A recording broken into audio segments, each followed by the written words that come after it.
السلام علیکم ناظرین آج کی اس ویڈیو میں ہم بات کریں گے ڈرامہ ارطغرل غازی کے سیزن 3 کی ایپیسوڈ نمبر 31 کے بارے میں۔ امید کرتا ہوں آپ دوستوں کو آج کا ایپیسوڈ ضرور پسند آئے گا، تو چلیے شروع کرتے ہیں۔ ناظرین، جیسا کہ آپ نے پچھلے ایپیسوڈ میں دیکھا ہوگا کہ ارطغرل کہتے ہیں کہ ہم انشاءاللہ ایک ایک کر کے ان کے سارے دان توڑ دیں گے، فی الحال ہمیں ثابت قدم رہنے کی ضرورت ہے۔ اور آج کے اس ایپیسوڈ میں ویسیلوس کھڑا ہوا ہوتا ہے کہ اسی دوران تاجر حسن یعنی پیتروس آ جاتا ہے۔ ویسیلوس کو سلام پیش کرتا ہے اور کہتا ہے کہ ٹیمپلر کی تاریخی اختتام کو پہنچی، جیت آپ کی ہی ہوگی حضور۔ تو ویسیلوس کہتا ہے کہ بغیر کسی تاخیر کے میں نے دونوں کتوں کو ایک دوسرے کے خلاف کر دیا۔ ارطغرل نے ہمارے لیے ٹیمپلرز کو مارا اور اب وہ ہمیں ترکوں سے بچائے گا۔ پیتروس، اصل جنگ اب شروع ہوگی جب ارطغرل میرے قدموں میں آئے گا۔ میں نے بازار میں ایک پیغام رساں بھیجا ہے اور اسے ہدایات دی ہیں کہ میں کراجیسر اور ہانلی بازار کے درمیان تجارت کو روکنا چاہتا ہوں۔ ارطغرل اپنے بازار کو بچانے کے لیے یہاں آئے گا۔ میں نے اس کے خلاف کچھ سازش تیار کی ہے جو سلطان علاء الدین کو ارطغرل کا سر لینے پر مجبور کرے گی۔ اور ادھر ہانلی بازار میں تاجر آرتک بھائی کو کہتے ہیں کہ حضور، ہمیں کراجیسر کے گورنر کی طرف سے پیغام ملا ہے کہ ہم یہاں کی تجارت کو روکنا چاہتے ہیں۔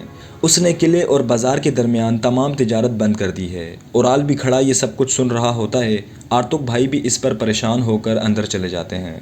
اور اندر سرائے میں تاجر کہتے ہیں کہ جناب ارطغرل صاحب، ہم نے آپ پر بھروسہ کیا، آپ نے ہمیں ایک دفعہ پھر صحیح ثابت کیا۔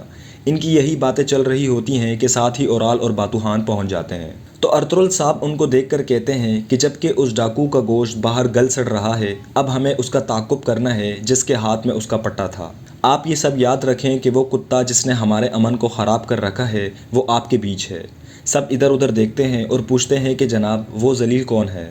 الیار بھی یہ سن کر کافی پریشان ہو جاتا ہے کہ ساتھ ہی آرتک بھائی پہنچ جاتے ہیں۔ تو اورال کہتا ہے کہ ارطغرل صاحب، یہ واضح ہے کہ آپ اپنی باتوں سے تاجروں کو گمراہ کر رہے ہیں، لیکن لگتا ہے کہ آرتک بھائی کو کراجیسر سے پیغام ملا ہے، تو برائے مہربانی اسے سن لیں۔ یہ خبر ملنے کے بعد مجھے حیرت ہے کہ آپ کیسے ان بیچاروں دکانداروں کو ایماندار رکھنے کا دھوکہ دیں گے۔ تو آرتک بھائی کہتے ہیں کہ حضور، گورنر نے فوری طور پر ہانلی بازار سے ہر قسم کی تجارت روک دی ہے۔ تو تاجر کہتے ہیں کہ ارطغرل صاحب، اب آپ کیا کریں گے؟ یہ ڈاکوؤں کو مار گرانے جیسا نہیں، وہ ایک دہشتناک گورنر ہے۔ اور ہمارے قرضوں کا کیا، وہ کیسے ادا ہوں گے؟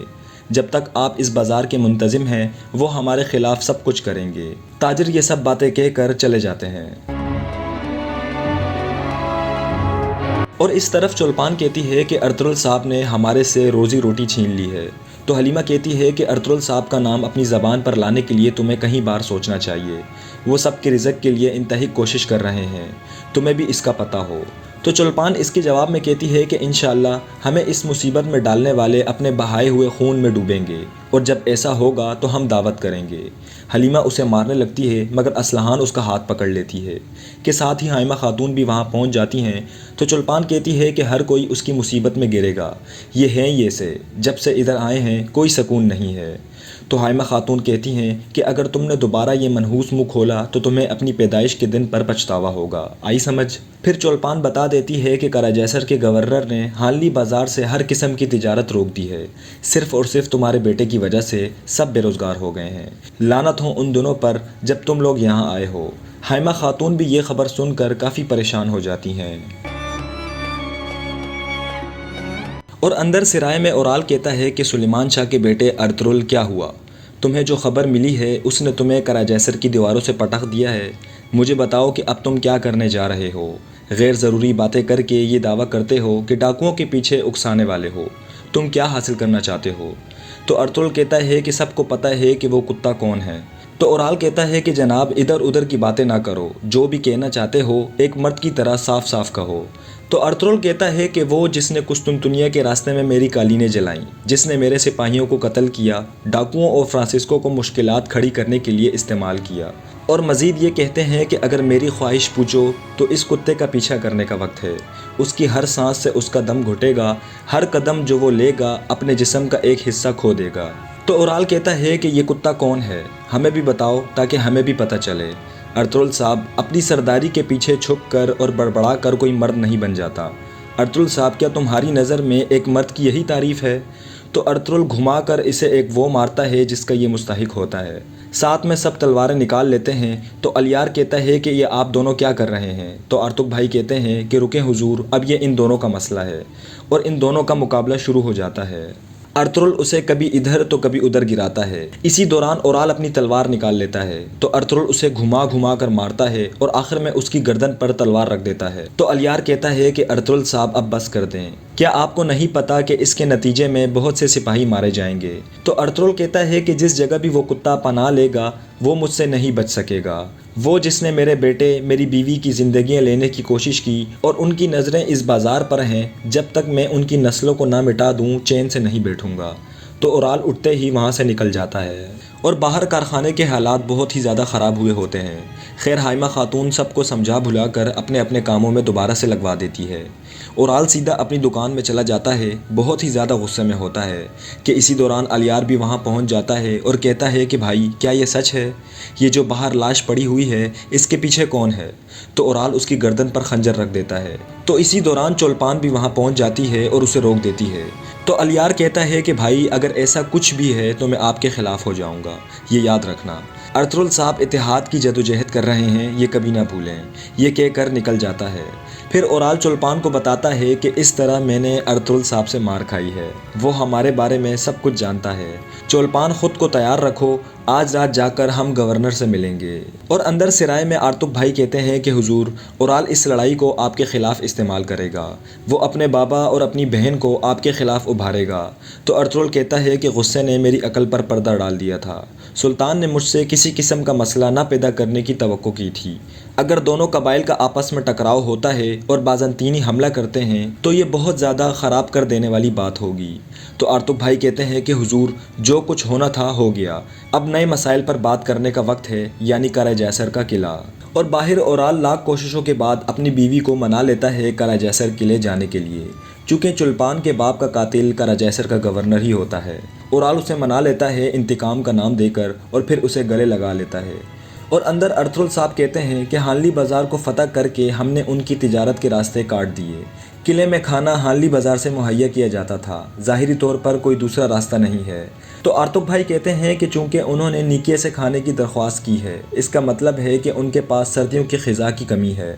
تو ارطغرل صاحب کہتے ہیں کہ بظاہر گورنر کے ارادے مجھے قلعے بلانے کے ہیں۔ تو ارطغرل بھائی کہتے ہیں کہ ایک طرف اورال، دوسری طرف کوپیک اور اب یہ گورنر، بظاہر پوری دنیا ہم سے مقابلے میں ہے۔ اگر یہ سب ہمارے خلاف اتحاد بنا لیتے ہیں تو ہمارا کام واقعی میں مشکل ہو جائے گا۔ تو ارطغرل کہتا ہے کہ ہم بیکار میں نہیں بیٹھیں گے، ہمیں قلعہ جیسر قلعے جا کر دیکھنا ہوگا کہ گورنر کا مسئلہ کیا ہے۔ ارطغرل بھائی، بازار کی دیکھ بھال آپ کی ذمہ داری ہے۔ دندار بامسی، جب تک ہم اس مسئلے پر قابو پاتے ہیں ہمارے سپاہی لگاتار تجارت کے راستوں پر گشت کرتے رہیں گے۔ دوان اور ترگت، تم کل قلعہ جیسر قلعے میں میرے ساتھ جاؤ گے۔ اور دوسری طرف قلعہ جیسر قلعے میں ویسیلیوس گورنر کو کہتا ہے کہ ارطغرل صاحب کو خبر مل چکی ہے، آج نہیں تو کل کسی نہ کسی طرح وہ اپنے بازار کے لیے بھیک مانگنے آئے گا۔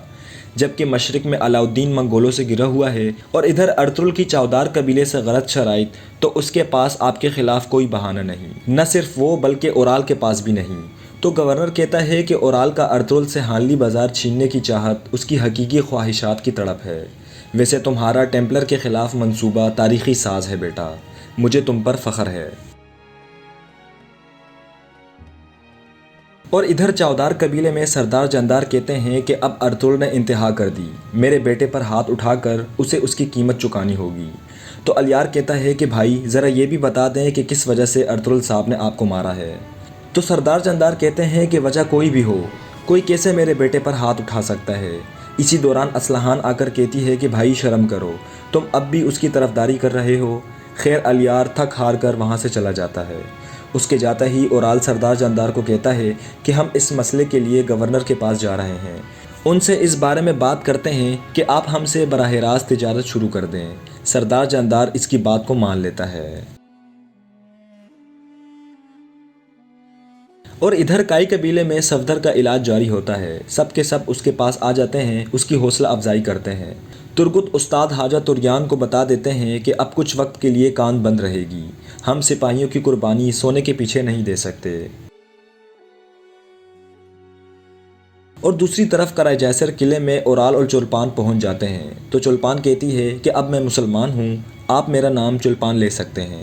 خیر ارطغرل صاحب اور بازار کے بارے میں گفتگو کرتے ہیں تو گورنر کہتا ہے کہ شام کو کھانے پر بیٹھ کر تفصیل سے بات کرتے ہیں، ابھی آپ جا سکتے ہیں۔ اور ادھر چاودار قبیلے میں اسلحان کہتی ہے کہ بابا حلیمہ نے مجھے بہت ہی زیادہ پریشان کیا ہوا ہے، مجھے کچھ سمجھ نہیں آ رہی۔ تو سردار جاندار یہ سن کر اور بھی جذباتی ہو جاتا ہے اور کہتا ہے کہ بیٹی تم فکر نہ کرو، انشاءاللہ ان سب کا بہت جلد خاتمہ ہونے والا ہے، وہ تم سے معافی مانگیں گے یا پھر میں ان کا نام صفحہ ہستی سے مٹا دوں گا۔ تو ناظرین یہاں پر آج کے اس ایپیسوڈ کا اختتام ہو جاتا ہے۔ امید کرتا ہوں آپ دوستوں کو آج کا ایپیسوڈ ضرور پسند آیا ہوگا۔ اپنی قیمتی رائے ہمیں کمنٹس باکس میں ضرور دیجیے گا۔ آج کے لیے اتنا ہی، اگلی ویڈیو تک کے لیے اللہ حافظ۔